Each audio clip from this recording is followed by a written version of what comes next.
look at what Disney's allowed to happen with Clone Wars Season 7. Look at what they've allowed to happen with Ahsoka Tano. If you're still putting your hope and faith in Dave Filoni, I don't know what else he has to do or what else he has to come out and literally say to get you to open your eyes. I don't. The man has shown his true colors in every way. He's not a horrible storyteller. He's got good elements of storytelling that he's capable of, but he's not a perfect storyteller. He writes. He can only write 2 different types of women characters. Really only about 3 different types of male characters. Thank goodness he wasn't writing Mandalorian. You know, he directed some episodes and whatnot, but the what he did in Clone Wars, first of all, even before Season 7, Clone Wars existed as you already had the prequel trilogy and the Star Wars original trilogy. Okay, that was a complete story. That's what Lucas gave us, this complete story. It was set, it was finished, okay?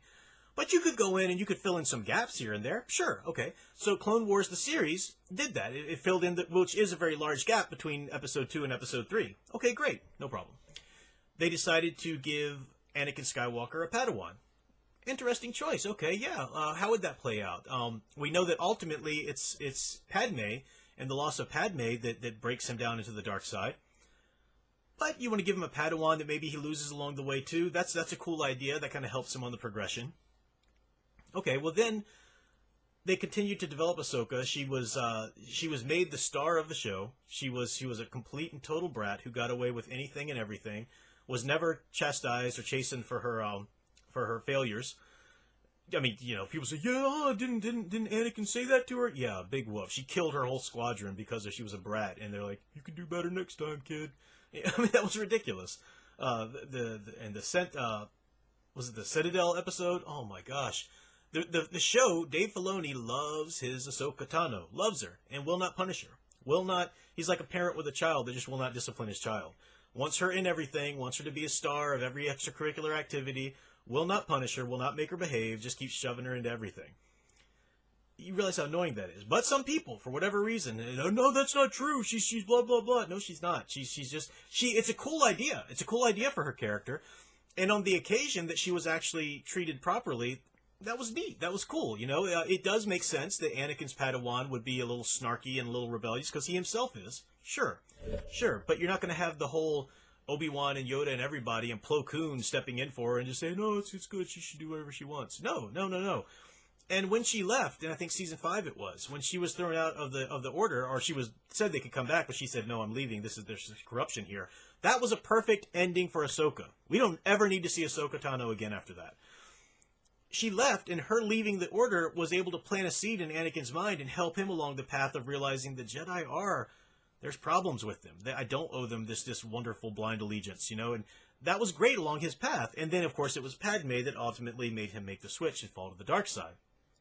Well, we just couldn't leave enough alone. Got to bring Ahsoka back, because Ahsoka's amazing. So long before Clone Wars Season 7 ever happened, you had the Rebels. All right, well, the Rebel series, there was some good stuff in that. There's some deplorable stuff in that, too. Sabine Wren just needs to be written out of complete Star Wars history. She's an awful Mary Sue character, and it's unfathomable for me how anybody can believe otherwise. But they had to work Ahsoka into that, too. Not only just work her in, not only just have... Because, okay, if you have to have her in at this point, if she has to have survived Order 66, it was kind of cool, the moment where she realizes that Darth Vader is Anakin. That was kind of cool, the way that was done. But nope, she has to be the one, she has to be Fulcrum herself. She has to be starting this whole resistance that eventually Luke will get into and take down the Empire with. No, she has to start that. She has to be on the ground floor of that. She has to go up against Anakin and survive. He doesn't just handily kill her. No, she's so amazing now that she can take on Anakin Skywalker and survive. Darth Vader himself. Makes no difference. Makes no sense. Then when they did, and then at the end of Rebels, of course, she's the wonderful, long before Luke in the EU, who's supposed to become this sort of idea of the Grey Order of a Jedi, she takes on that role. She's all of the Jedi powers, but she's denied the order and stuff. So she's this mysterious, powerful figure, and she's going to go off with Sabine, the other horrible Mary Sue character, to find Ezra. And it was a horrible, just shoving her into all these important parts. She gets to fight everybody's bad guy because she's amazing. So she's only supposed to have been, remind you, Anakin's Padawan during that section between Episode 2 and Episode 3. But oh no, we can't let her go. We got to shove her into before not only before the original trilogy, but all the way through and after with the end of Rebels. Because remember, Sabine's little wrap-up at the end of Rebels is after the original trilogy happens, and everything's fine then, and then she's still around, and she's still there serving and whatnot.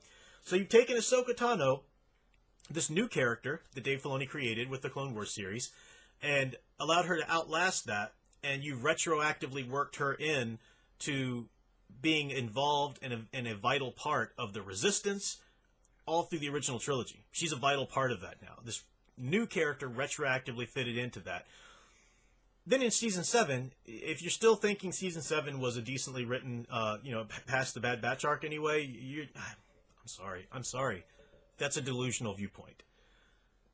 The Ahsoka Tano, who leaves the Order, isn't even fully a Jedi, fully trained, but she leaves the Order. She can take on and survive Darth Vader himself. She can capture Darth Maul, make Darth Maul her little minion slave or whatever on the ship, and tell him, do what I tell you to, or I will, kill you or something like that. Ridiculous. No, I'm not giving you your lightsaber, and just turn around and walk away from Darth Maul. Are you kidding me? She's so amazingly powerful that she can overcome an entire ship of clones turned bad. She can save Rex. She can do all these things. And then that ridiculous ending scene of Season 7 that people thought, oh, that's so great. When Darth Vader comes and lands on the... he's supposed to be Darth Vader now. Fully Darth Vader. But he lands on the planet and sees that she, thinks that she's dead. And, oh, he's sad. This is Darth Vader at this point. Ahsoka Tano is not what makes him change. Padme is. Ahsoka Tano should have been part of his story getting up to Padme. Leave it alone after that. Stop it. You're shoving her in where she shouldn't be. She's a dead character. But nope, she's a Mary Sue character. That's just the phrase for these kinds of handling of characters. Doesn't mean that her character didn't have a place and was good in its time, in its place.